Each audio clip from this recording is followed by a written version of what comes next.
Hello, beautiful community. You're very welcome to this chat about one of Putin's most cringeworthy weeks since the war.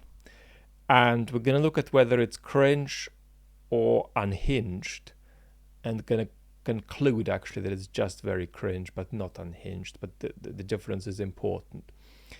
Of course, Putin met with the African leaders, he met with the Z bloggers, but we're going to focus on the St. Petersburg Economic Forum, which was a real cringe fest for Putin. And here are the points we're going to hit. Putin's new strategy of going for Zelensky's Jewishness in a very repulsive way. We're going to look at what Putin said and how he danced around that and what we can conclude in terms of Kremlin political technology from that. We'll say a tiny bit about what Putin said about the economy. We won't say anything about the minute of silence for Silvio Berlusconi, and we'll say a little bit about what Putin said about nukes in Belarus. I've been getting a lot of questions about that, and my answers have always been extremely limited to only one aspect of it, which I felt I could judge. So we'll try to say a little more this time. So at the Petersburg Economic Forum, Putin did really three things at the level of the anti-Semitic story. The first is that it talked about Zelensky's Jewishness, and I'm not, or am I? Yeah, I'm not going to read I've got it here. I'm not going to read the majority of his quotes. He can go wherever he needs to go. What I'll say, though, is that at the end of one sentence, Putin said the F word, but he sort of mumbled it upon a kind of expiration of breath. He said that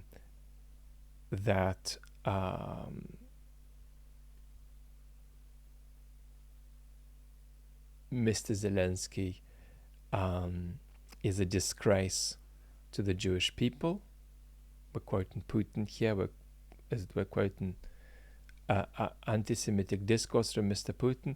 But he said the sentence, as he was tailing off, he said the F word. Which is, funnily enough, not an indication that he was being real, but an indication that he was being fake. Because Putin, it's not natural for Putin in front of a big audience to sort of say the F word. That's to say, he was putting this on. And that's a clear indication of artificiality, in fact, not organicity when he does this. So on top of this statement about Zelensky, and we'll explore what exactly it means at the level of political technology, he also showed a cringeworthy Kremlin propaganda film exploiting the Banderovite theme, which has nothing to do with his invasion of Ukraine, and he asked Dima to do it, which presumably means Dmitry Kisilov, the propagandist, was behind this film. And then he got out a piece of paper, and he did look like some guy down the pub who had lost the plot. But I do think that's deceptive because, again, that's him trying to put on an act. But he was mumbling and fumbling, and he said, yesterday I was going to bed, but then I decided to call Moscow because I wasn't in Moscow because I was in St. Petersburg, and then I asked, can you send me the relevant materials? And then he gets a piece of paper out and begins slowly looking at it, and then he has some Banderovite materials again, from virtually a century ago, and he digs out some quote. So these were his three moves. The remarks about Zelensky, this material he got sent before he went to bed, and the little propaganda film he showed. So what are they doing here?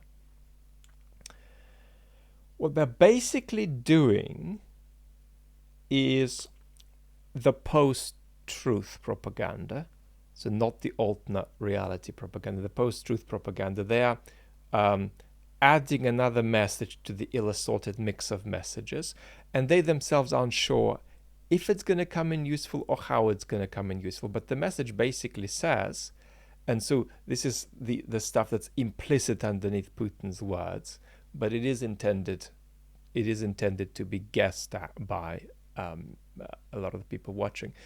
Basically, the story is a conspiracy theory that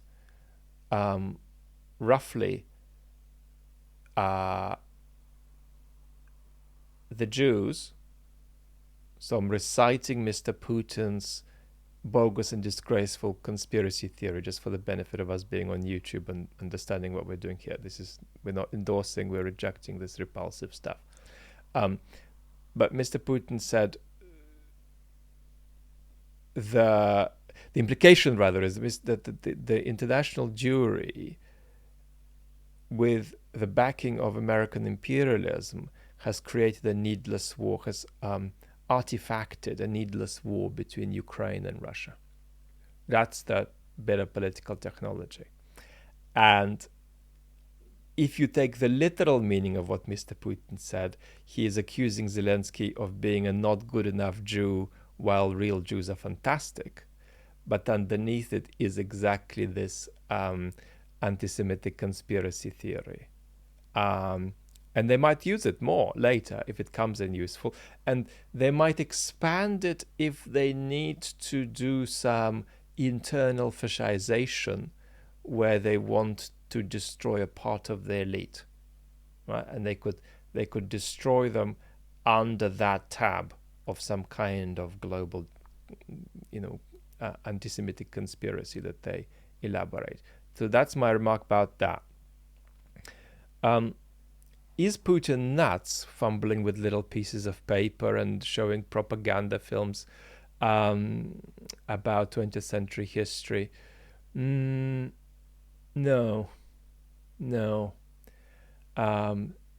These things looked very, very cringe, but what I'm seeing is a very delusional leader, but a leader who is partly actually, and this is really important to understand, partly only staying in power because of his level of skill, right? If, let us say, any recent British Prime Minister were put into Putin's place and they were sort of injected with Putin's delusions, with the deformations in Putin's personality as a result of power, but they had their own and not Mr. Putin's political skill, they'd be at far greater risk of toppling. So Mr. Putin is still one of the most formidable political figures on the world stage, and it's only that is allowing him to survive the destructiveness of the consequences of his own imperialistic delusions, the destructiveness of the direction in which his state is heading. And he's working right at the top of his capacity. It's almost like his head's going to explode. He's working so hard to keep everything in balance. So this guy looks like he is playing a game of chess that is like a level above his level. And he's struggling to just about keep up, but it's a strain, and he desperately wishes he wasn't in this situation he created for himself, but he is in that situation. So it's actually a deformed and delusional political actor with great skill, partly staying in power because of his high level of skill, his high level of formidableness, not somebody who is nuts. On the economy, I think, without getting into the details, basically Putin's implying that Russia selling its resources to China instead of the West is a victory over Western colonialism, and anyway a healthy reorganization of Russia's economy. And this is scary stuff, actually, because when people talk, when Putin talks like that, if you just look at the surface and you're a Russian citizen, it kind of sounds like competent managerial speak. But this is very deceptive. because that sort of bureaucratically adequate managerial competence is completely absent from the majority of the Russian state, except for the economic managers, right? They have a level of competence comparable to what we have in the West, indeed. That's partly why Russia's economy is not experiencing a sort of macroeconomic collapse. But it's a delusion to fall for this managerial speak, because outside of the management of the economy, the state is not at all run with decent managerial competence. It's sort of a bizarre, fluid gangster organization that, has a very capable person at the top with profound destructive tendencies and deformations of the personality, but nevertheless great skill. But this is not a machine that is well run, and so it's very dangerous, because Russian citizens watching this are partly going to fall for the idea, well, there are these economic managers, they seem to be competent, but presumably the presidential administration is competent too, presumably the FSB is competent too, and they're not. They are a sort of, intense exemplification of criminal procedural inadequacy. Nuclear blackmail. He did a little bit of nuclear blackmail. It was a little bit held back this time, but nevertheless, he said, we'll use nuclear weapons if there's a threat to Russian territorial integrity, sovereignty, etc. But by which you should really understand if there's a threat to me and my regime. That's basically it, right? If Ukraine, and of course this is not going to happen, but if Ukraine confiscates a bit of Russian territory, and say takes Belgrade, if that doesn't threaten Mr. Putin's regime, he's not gonna strike. He's not gonna take that as existential. So we're not talking about Russia's actual borders, which are fluid anyway, in a very destructive way, but we're talking about what Mr. Putin perceives as an existential threat to his power. He said of the Belarus story, the first nuclear warheads were delivered to the territory of Belarus.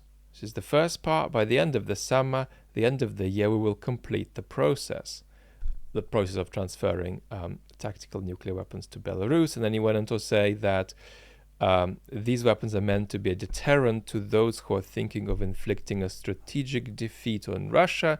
And we understand that Belarusian troops began training on nuclear-capable Russian missiles in April.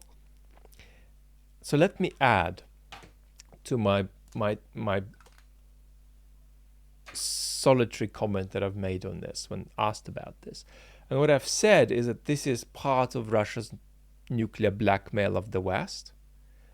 And it also has a second propaganda function, which is it shows the local population, well, your leader is powerful, he's making grand moves on the global stage. So it's that, and then it's also nuclear blackmail. By the way, what's interesting about Russian nuclear blackmail is that it's typically aimed at you, not at your leaders. So Putin is more pessimistic about getting anything out of Western leaders on nuclear blackmail. He thinks it works with them too, but more often than not, the primary target of nuclear blackmail are Western citizens rather than Western leaders. But it's both, but the order is, I think, citizens first, leaders second. And the idea is citizens say, well, all hell's breaking loose over there. This Putin guy is nuts. He says that all hell could break, here too. Can we please prevent that and maybe just, stop getting themselves so involved with Ukraine? So that's the aspiration. But can I add to that comment, which is a bit of political analysis, without stepping into discussions I really don't want to have, which require expertise about nuclear weapons? I suppose here is what I can say. This raises potentially a sovereignty question about whose nuclear weapons they are, if they're in Belarus. And there are two issues here. First is, what that arrangement is not transparent to me. It's just not. Maybe somebody finds that it's transparent to them, some kind of expert. I doubt that, and I certainly don't feel transparent to what's going on there. So what's that deal that they made? We don't know. So is it that as far as this nuclear stuff and nuclear weapons go, Lukashenko's sovereignty is zero? Is it a bit more than zero? If so, how much more?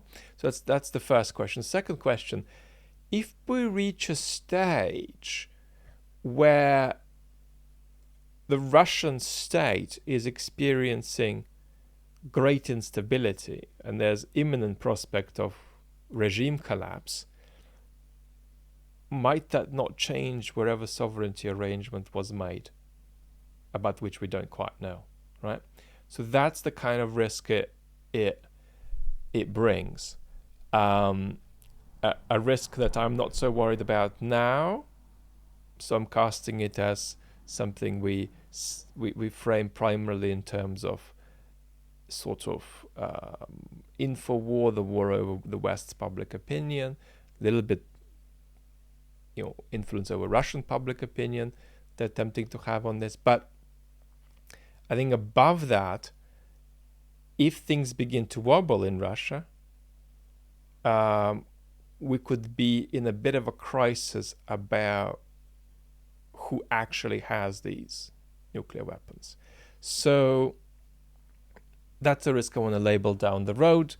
I've come back from a couple of days in the countryside, so I'm going to be connected with you more often. Now I'm back with a proper internet connection. For people with my condition, or at least who are sort of with my level of severity of condition, which means I have a good range of activity, but I'm mostly unable to be active throughout the day.